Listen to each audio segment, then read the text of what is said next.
नमस्कार मित्रांनो, स्वागत आहे तुम्हा सर्वांचे ग्रोथ एम्पायर कम्युनिटीमध्ये. आणि या व्हिडिओमध्ये आता आपण इथं आपला जो काही कोर्स आहे 2026च्या इन्व्हेस्टमेंटचा, त्यामध्ये आता आपण डे 4मध्ये आलेलो आहोत आणि मार्केटची की आता भरपूर जास्त खाली आलेला आहे.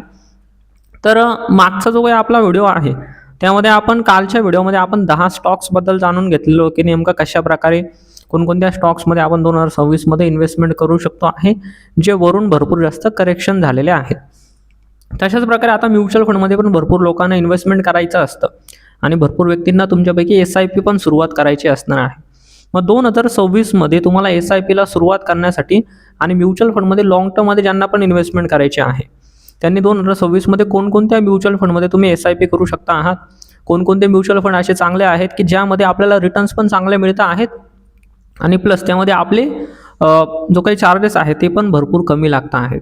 त्या सगळ्या गोष्टींवर जे पण म्युच्युअल फंड चांगले आपल्याला दिसत आहेत त्या अशा 5 म्युच्युअल फंडचे जे काही नावं आहेत आणि त्यांची जी काही माहिती आहेत ना, या सर्व गोष्टी मी तुम्हाला आजच्या व्हिडिओमध्ये सांगणार आहे. सो लेट्स गो, आता आपण सुरुवात करूया. त्यामध्ये सगळ्यात पहिलं आपण हे बघून घेऊ की नेमकं कोणकोणत्या गोष्टी बघून तुम्ही एक चांगला म्युच्युअल फंड निवडू शकता. तर 4-5 गोष्टी जे काही ते मेनली तुम्हाला बघायच्या आहेत.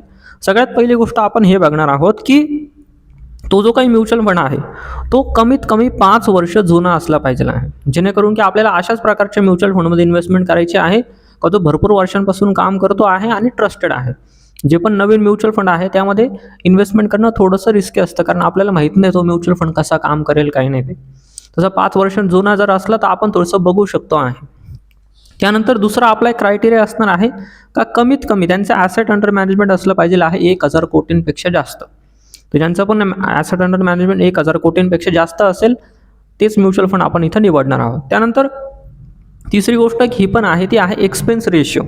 एक्सपेन्स रेशिओ म्हणजे आपण नेमकं किती चार्जेस त्यांना देणार आहोत आपल्या इन्व्हेस्टमेंटवर.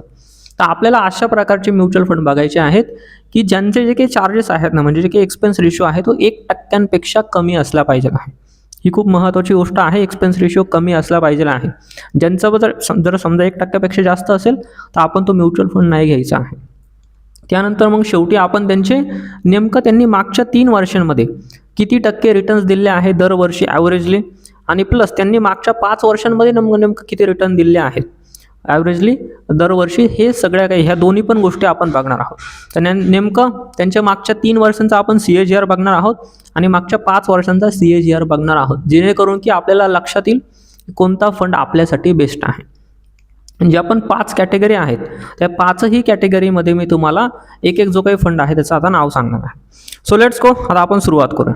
त्यामध्ये आता सगळ्यात पहिली आपली कॅटेगरी आहे ती आहे लार्ज कॅप फंड. तर लार्ज कॅप फंडमध्ये आपण इथं निवडलेला आहे तो आहे Nippon India large cap fund. तर हा जो काही फंड आहे तो 2007 पासून चालू झाला आहे, म्हणजे भरपूर जुना फंड आहे. तुम्ही जर बघितलं तर 5 वर्ष जुना आहे. त्यानंतर यांचं ॲसेट अंडर मॅनेजमेंट आहे 50,800 कोटी रुपये.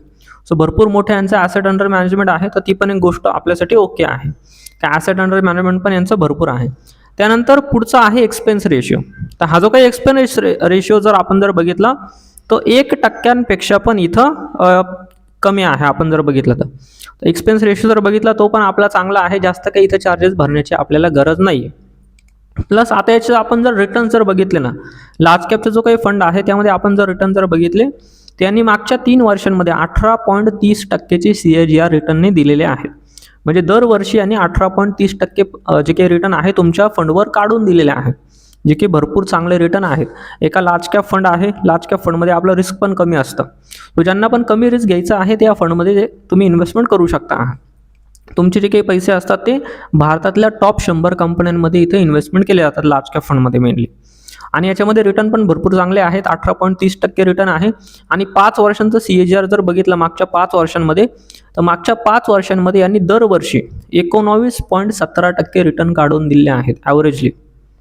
19.17% रिटर्न म्हणजे भरपूर चांगली गोष्ट आहे, कारण इथं तुमचे पैसे सेफ पण राहणार आहेत आणि तुम्हाला रिटर्न पण भरपूर चांगला मिळतो आहे. आणि चार्जेस पण आपले 1% इथं कमी लागतो आहे. सो सगळ्या गोष्टी इथं पॉझिटिव्ह आहे. ज्यांना पण लार्ज कॅपमध्ये इन्व्हेस्टमेंट करायची तर हा फंड आपल्यासाठी बेस्ट असणार आहे. त्यानंतर पुढचा फंड आहे तो आहे Motilal Oswal mid cap fund. तर ज्यांना पण मिड कॅपमध्ये इन्व्हेस्टमेंट करायचं आहे त्यांच्यासाठी मिड कॅपच्या कॅटेगरीमध्ये हा सर्वात बेस्ट फंड जो काही तो मानला जातो. हा जो काही फंड आहे तो फेब्रुवारी 2014 पासून चालू झाला आहे.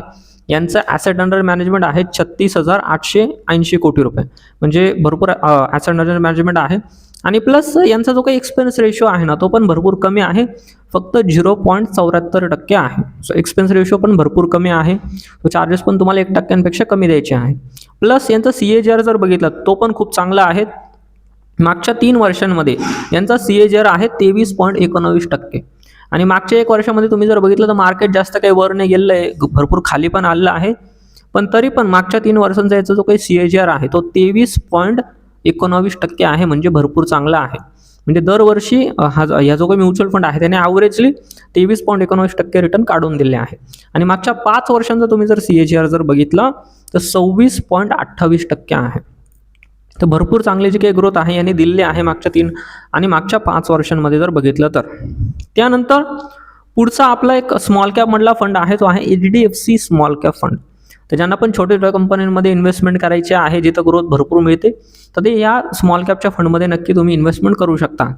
तर HDFC स्मॉल कॅप जो काही फंड आहे तो एप्रिल 2008 पासून चालू झाला आहे, म्हणजे भरपूर जुना आहे. आणि यांचा ॲसेट अंडर मॅनेजमेंट आहे 37,753 कोटी रुपये. यांचं ॲसेट अंडर मॅनेजमेंट आहे. एक्सपेन्स रेशो जर आपण जर म्युच्युअल फंडचा बघितला तो पण 1% कमीच आहे, फक्त 0.67% आहे, जो की भरपूर कमी आहे स्मॉल कॅपचा म्युच्युअल फंड असून पण. आणि यांचे रिटर्न जर आपण जर बघितलं तर मागच्या 3 वर्षांमध्ये यांनी रिटर्न काढून दिले आहेत 19.05%. आता मागच्या 1 वर्षामध्ये मार्केट असं खाली आलेलं आहे, स्मॉल कॅपचे शेअर भरपूर खाली आलेले आहेत, पण तरी पण यांचा जो काही 3 वर्षांचा जो काही CAGR आहे तो 19.05% आहे, जे की चांगले रिटर्न आहे. आणि मागच्या 5 वर्षांमध्ये जर बघितलं तर 23.45% रिटर्न्स यांनी काढून दिले आहेत, म्हणजे दरवर्षी तुम्हाला 23.45% रिटर्न मिळालेले आहेत मागच्या 5 वर्षांमध्ये ॲव्हरेजली आपण जर बघितलं तर. हा पण स्मॉल कॅपमध्ये एक खूप चांगला फंड आहे. त्यानंतर पुढचा आता आपला एक खूप छान फंड आहे, तो आहे पराग पारेख फ्लेक्सी कॅप फंड.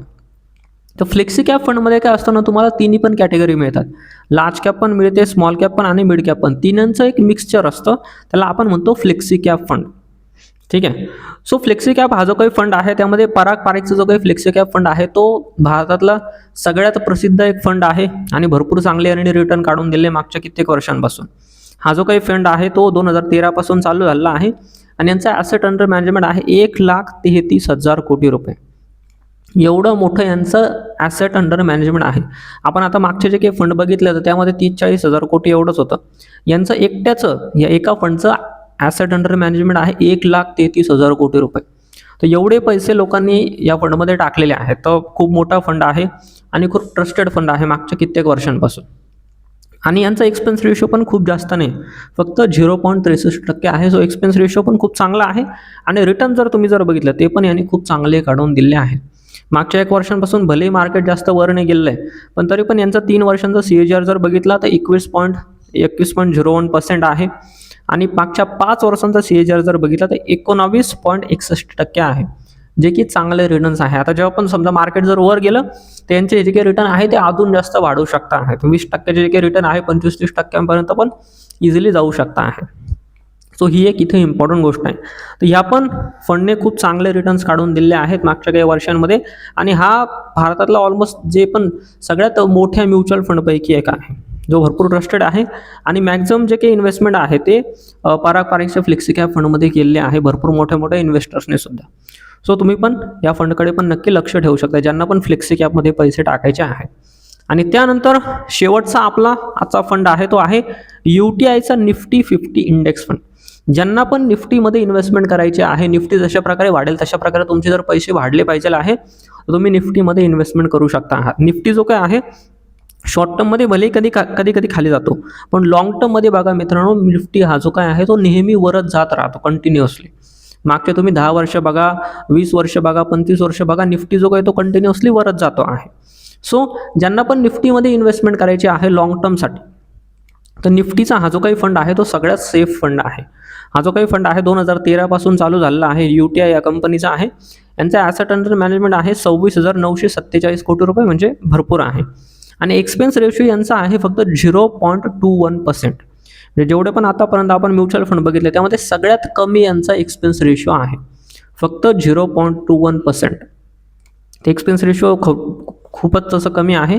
आणि प्लस यांचे आपण जर रिटर्न जर बघितले तर 3 वर्षांचा CAGR आहे 12.45% आणि 5 वर्षांचा CAGR आहे 12.82%. तर रिटर्नचे काही ते थोडेसे कमी आहेत कारण हा निफ्टीप्रमाणे काम करतो. आता निफ्टी मागच्या काही दिवसांमध्ये कमी झालेला आहे, त्यामुळे याचे जे काही रिटर्न आहे ते तुम्हाला थोडेसे कमी दिसत आहे. पण याच्यामध्ये सेफ्टी तुम्हाला सगळ्यात जास्त मिळते. तर ज्यांना पण सगळ्यात सेफ म्युच्युअल फंड घ्यायचा आहे ते निफ्टीच्या इंडेक्स फंडमध्ये पण तुम्ही नक्की पैसे इथं टाकू शकता आहात. बाकी आता 5 फंडचे मी तुम्हाला नावं सांगितले, त्यापैकी तुम्ही कोणत्या फंडमध्ये इन्व्हेस्टमेंट करणार आहात आणि तुम्ही जर ऑलरेडी जर याच्यापैकी एखाद्या फंडमध्ये जर SIP करत असाल किंवा तुम्ही जर इन्व्हेस्टमेंट करत असाल तर ते पण मला नक्की तुम्ही सर्वांनी कमेंटमध्ये सांगायचं आहे. तुमचा कोणता फेवरेट म्युच्युअल फंड आहे ते पण मला तुम्ही सांगू शकता आहात. प्लस या पूर्ण व्हिडिओमध्ये तुम्हाला जर काही प्रश्न असेल तर तो पण मला तुम्ही नक्की चॅटबॉक्समध्ये विचारू शकता आहात. सो लेट्स गो, आपण आता भेटूया पुढच्या व्हिडिओमध्ये. धन्यवाद.